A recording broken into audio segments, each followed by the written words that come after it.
मेरा सफ़र इस्लामाबाद में जब हुआ था तो पाक एड वेलफेयर ट्रस्ट के बहुत सारे कामों में से एक काम का मैंने तज़किरा किया था कि जो उलमा दीनी मदारिस से फ़ारिग होते हैं उन उलमा को CSS करवाना, मुकाबले के इम्तिहानात की तैयारी करवाना, ताकि वो उलमा दीन और दुनिया दोनों उलूम के हामिल बन के, उन दोनों उलूम के जामे बन के जब मुस्तक़बिल में मुल्क की क़यादत उनके हाथ में आए और ऐसे इदारों में वो पहुँचे जहाँ जो कौम की जो नब्ज़ है ना वो उनके हाथ में हो। आपको पता है कि इस वक्त हमारे मुल्क में जो करप्शन फैली हुई है और जो भी मुल्क में हालात हैं, हम सब तब्दीली की ख्वाहिश तो रखते हैं, लेकिन तब्दीली के लिए हमारे पास क्या मौसर इक़दामात हैं कि जिसके आज से चंद सालों के बाद जाके यानी एक पायदार नताइज ज़ाहिर हों। तो बहुत से उलमा की ये चाहत थी कि भाई हमें जो इदारे हैं, बड़े बड़े इदारे हैं, जो मुल्क की बागडोर जिनके हाथ में होती है, इनके लिए रिजाल साजी का काम ये हमारा होना चाहिए। तो उसी सिलसिले में पाक एड वेलफेयर ट्रस्ट ने एक बड़ा शानदार काम करने जा रहा है और वो काम ये है कि दीनी मदारिस से जो फ़ारिग होने वाले उलमा हैं उनको CSS की तैयारी करवाना। और इस सिलसिले में कुछ तलबा मैं इंशाल्लाह उनका इंटरव्यू भी लूँगा अभी कि वो तलबा भी किसी न किसी मदरसे से फ़ारिग होकर यहाँ इस्लामाबाद की यूनिवर्सिटी में वो मुख्तलिफ़ शोबों में एजुकेशन हासिल कर रहे हैं। अच्छा, ये जो पाक एड वेलफेयर ट्रस्ट है, इसका जो प्रोजेक्ट है वो ये है कि इन तलबा को कर्ज़ दिया जाएगा, यानी जो तलबा के लिए जो मुश्किलात होती हैं ना तालीम हासिल करने में। अच्छा, ये सिलेक्टेड स्टूडेंट्स होंगे, ऐसा नहीं है कि जो भी आए और कहे कि मुझे कर्ज़ा चाहिए, मैं तालीम मुकम्मल करना चाहता हूँ, ऐसे नहीं है, बल्कि उलमा के एक पैनल बैठेगा, वो ये फ़ैसला करेगा कि क्या इस तालिब इल्म में इतनी सलाहियत है कि ये आगे जाके मुल्क और कौम की खिदमत कर सके, या ऐसा ना हो कि कोई ऐसे लोग इस काफ़िले में शामिल हो जाएं जो और मुस्तक़बिल में ज़िल्लत और रुसवाई का सबब बने। तो उलमा का एक पैनल होगा जो इसकी सिलेक्शन करेगा। तो ऐसे सेलेक्टेड तलबा को कर्ज़ दिया जाएगा और उनसे ये एग्रीमेंट लिया जाएगा कि जब आपकी कोई अच्छी जॉब लगती है तो आपने ये कर्ज़ वापस लौटाना है और फिर अपने जैसे दूसरे तलबा को तैयार करना है, या आपने मज़ीद स्पॉन्सर करना है 3-4 दूसरे तलबा को, ताकि ये पूरा जाल आहिस्ता आहिस्ता ऐसे स्टूडेंट्स का और ऐसे लीडरशिप जो है ना, ऐसे लीडर तैयार करना और पूरा जाल मुल्क में उसको फैला देना। बहुत अच्छा काम है। रसूलुल्लाह सल्लल्लाहु अलैहि वसल्लम ने फरमाया, जिसने एक दरख्त लगाया और वो मर गया तो जब तक उस चरिंद परिंद से, यानी जब तक चरिंद परिंद उस दरख्त से खाते रहेंगे, इसे कब्र में सवाब मिलता रहेगा। तो दरख्त असल में एक एग्जाम्पल है, साइन है कि कोई भी खैर के काम की बुनियाद रख के जाएगा तो जब तक लोग उससे फ़ायदा उठाएंगे इसको सवाब मिलता रहेगा। तो 3 लाख से लेके 10 लाख रुपए तक का एक तालिब इल्म पे ख़र्चा आता है। तो मुख्तलिफ़ हज़रात को चाहिए कि इसमें स्पॉन्सर करें और पाक एड वेलफेयर ट्रस्ट से रब्ता करें और कहें कि भाई बहुत से ऐसे अफराद हो सकते हैं तो 3-3, 4-4 तलबा अपने ज़िम्मे ले सकते हैं, कुछ ऐसे हो सकते हैं 2-4 मिल के एक तालिब इल्म का ख़र्चा अपने ज़िम्मे ले सकते हैं। तो उनका पूरा रिकॉर्ड रखा जाएगा, उनकी निगरानी की जाएगी ये क्या कर रहे हैं, और उनसे वो पैसे वापस लेके फिर दूसरे पे खर्च किए जाएंगे। तो सदका जारिया का बेहतरीन मौके है। तो कुछ तलबा इस वक्त मेरे पास बैठे हुए हैं, हम ज़रा यहाँ इस्लामाबाद यूनिवर्सिटी में इनसे भी तलबा के मसाइल पर कुछ गुफ्तगू कर लेते हैं कि क्या मसाइल हैं। ये इन्होंने मुझे बताया अभी कि बहुत से तलबा आए थे यूनिवर्सिटी में एडमिशन के लिए जो वसाइल की कमी का शिकार होकर तालीम अधूरी छोड़ के चले जाते हैं। तो इनसे हम इंटरव्यू लेते हैं। थोड़ा सा आप अपना तारुफ भी करवाइए और अपना नाम और आपने जो है तालीम कैसे हासिल की और क्या मुश्किलात हैं तलबा को ज़रा बताइएगा आप इस बारे में। बिस्मिल्लाहिर्रहमानिर्रहीम। सबसे पहले तो मैं मुफ्ती साहब आपका शुक्रिया अदा करता हूँ और पाक एड वेलफेयर ट्रस्ट के जो हज़रात बैठे हैं उन सबका शुक्रिया अदा करता हूँ। हाँ, यहाँ जब हम आए 2016 में तो हमारे साथ कई सारे। पहले आप ये बताएं कि आप भी मदरसे से फारिग हैं, बाकायदा आलिम हैं आप माशाल्लाह। मेरा नाम अब्दुल्ला मदनी है, मेरी फरागत है 2016 में जी। उसके बाद फिर मैं यहाँ इस्लामी यूनिवर्सिटी में BS ट्रांसलेशन में एडमिशन लिया और अब डिग्री कंप्लीट होने वाली है। इसमें मैं 1-2 बातें ज़िक्र करूँगा। 2016 में जब हम यहाँ यूनिवर्सिटी आए तो हमारे साथ काफ़ी सारे स्टूडेंट ने एडमिशन लिया,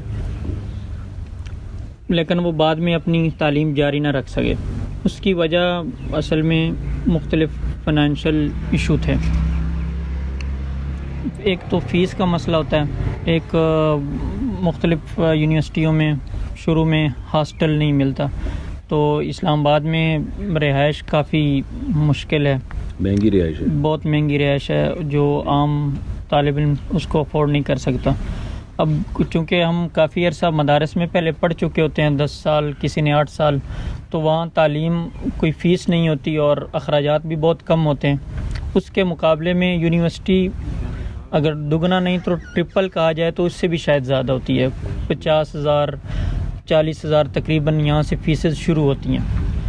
तो किसी के लिए इतना अफोर्ड करना बहुत मुश्किल होता है। वालिदैन भी अब इतना अरसा पढ़ाने के बाद उसको नहीं करते और उनको बल्कि ये उम्मीद होती है कि हमारा बच्चा उल्टा हमें अब खिलाएगा जी। और उनको ये भी मालूम नहीं होता कि मदारस 10 साल पढ़ने के बाद, 8 साल पढ़ने के बाद मज़ीद भी तालीम, यूनिवर्सिटी की तालीम भी उसी तरह ज़रूरी है।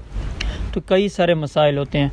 अब इन सब मसाइल का ख़ुलासा इसी फ़ाइनेंशियल इशू में जाके निकलता है। जब एक तालिब इल्म ने फ़ीसें अपनी ख़ुद अदा करनी है, बाकी जितने चैलेंजेस हैं वो ख़ुद फेस करने हैं, तो वो हिम्मत छोड़ बैठता है।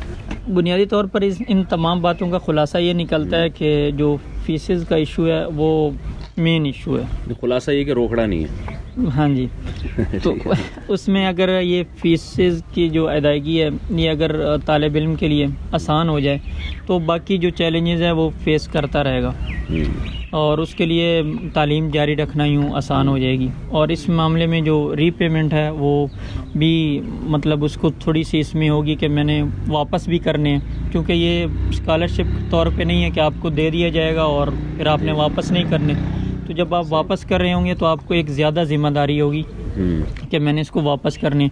तो उसके लिए वो यानी पार्ट टाइम या थोड़ा बहुत कुछ अर्निंग का भी बनाएगा, क्योंकि उसको पैसे वापस करने हो और ये एक ज़िम्मेदारी के तौर पे उसको लेगा और एक बड़ा अच्छा इंशाल्लाह ये मुस्तकबिल में बनेगा। यानी मतलब इनका ये है कि कर्ज़ जो पॉकेट वेलफेयर ट्रस्ट की पॉलिसी है ना कि कर्ज़ दिया जाए, उसकी बड़ा मकसद है कि फ्री में जब कोई चीज़ इंसान को मिलती है ना तो कदर नहीं करता। जब उसके कोई एहसास रहेगा कि ये मैंने वापस लौटानी है ये रकम, और जैसे आज किसी ने मुझ पर एहसान किया है तो मैं ये रकम वापस लौटाऊंगा ताकि दूसरे तलबा भी इससे फ़ायदा उठा सकें, और जिसने पहली दफ़ा ये स्पॉन्सर किया था उसके लिए बाकायदा ये सदका जारिया चलता रहे, जितने लोग फ़ायदा उठाते रहेंगे तो ये जज्बा इंशाल्लाह तालिब इल्म को मेहनत पर भी मजबूर करेगा। तो बहुत अच्छा जज्बा है जी। ये बहुत अरसे से हमारे बड़े उलमा की चाहत थी कि ऐसे उलमा तैयार हों जो दीन और दुनिया के हामिल हों। आप पैगम्बरों की अगर पढ़ते हैं कुरान मजीद में, जिन पैगम्बरों को भी हुकूमत मिली है तो उनको अल्लाह ने दीन के साथ दुनिया का इल्म भी दिया है। दाऊद अलैहिस्सलाम को तो परिंदों की बोलियां अल्लाह ने सिखा दी हैं। परिंदों की बोली कोई दीनी इल्म तो नहीं है ना, मोजज़ाती तौर पे सिखाएं, लेकिन ये भी तो एक यानी एक महारत है और एक नॉलेज है जिसका बराह रास्त दीन से ताल्लुक़ नहीं है। हज़रत यूसुफ़ अलैहिस्सलाम को अल्लाह ताला ने जो अकाउंटिंग का इल्म है और इकोनॉमिक्स का इल्म है उसका माहिर बनाया था। उन्होंने फरमाया था कि इन्नी हफ़ीज़ुन अलीम इजअलनी अला ख़ज़ाइनिल अर्ज़, बादशाह से कहा मुझे वज़ीर ख़ज़ाना बनाया आप, क्योंकि मुझे अल्लाह ताला ने ख़ज़ानों का इल्म दिया है, मुझे पता है कितना स्टॉक करना है, कितना तकसीम करना है। मोजज़ाती तौर पर अल्लाह ने आपको जो है ना ये इल्म अता फरमाया, जिसका नतीजा ये निकला कि आप वज़ीर ख़ज़ाना बने और उसके बाद मिस्र की बादशाहत आपके हाथ में आई और मिस्र में जो भी खैर के काम हुए वो यूसुफ़ अलैहिस्सलाम की निगरानी में हुए। तो इसलिए ऐसा तबक़ा, एक बहुत बड़े तबक़े की ज़रूरत है वक्त की, कि जो दीन और दुनिया दोनों उलूम का हामिल हो। और मैं ये भी वजाहत कर दूं कि मैं जो पॉकेट वेलफेयर ट्रस्ट के बारे में लोगों को कहता हूं कि ताउन की अपील करता हूं, तो मेरा ना ये ज़ाती ट्रस्ट है, ना इसका यानी माली मफाद है, कोई कमीशन पे रखा गया या तनख्वाह पे रखा गया, ऐसी कोई बात नहीं है। बहुत अरसे से तलाश थी कि भाई कोई ऐसा इदारा हो जो एक विज़न के तौर पर काम कर रहा हो। देखें ऐसे तो बहुत लोग आपको नज़र आते हैं, 100-200 गरीब जमा किए, दस्तरख्वान लगाया, खाना खिलाया, ठीक है वो भी अच्छा काम है, लेकिन एक विज़न को लेके चलने वाले कि भाई कोई इनकलाब लाया जाए मुल्क के अंदर, कोई अच्छा इनकलाब, और वो सियासत की लाइन से ना हो। सियासत में तो बहुत उटक पटक है, आपको पता है, वो सब जो सियासी लीडर हैं जो वो कर रहे हैं वो उनको करने दिया जाए, वो करते रहेंगे, उन्हें अच्छे भी होंगे बुरे भी होंगे, तो सियासत से हटके भी तो कुछ काम होते हैं ना। तो मुझे ये इदारा बहुत ही एक रिलायबल इदारा लगा कि इनका एक विज़न है, अच्छे लोग हैं, अच्छे दिमाग हैं और ईमानदारी है। तो इसलिए मैं अपने तौर पर, जिसको पश्तो में कहते हैं अख्पल तरीके से, ठीक है ना, अख्पल कोशिश के साथ, अख्पल जज्बे के साथ मैं ये सब चीज़ें रिकॉर्ड करवा रहा हूँ ताकि एक हमारा भी खैर में कुछ हिस्सा हो जाए। अल्लाह ताला अमल की तौफीक अता फरमाए। और मैं आखिर में ये बात ज़रूर कहूँ कि अब तक इनके जितने प्रोजेक्ट हैं, पानी के कुओं पे भी काम किया इन्होंने, तालीमी इदारे भी बनाए हैं, मस्जिदें भी बनाई हैं, बहुत अच्छे काम हैं, सारे अच्छे काम हैं।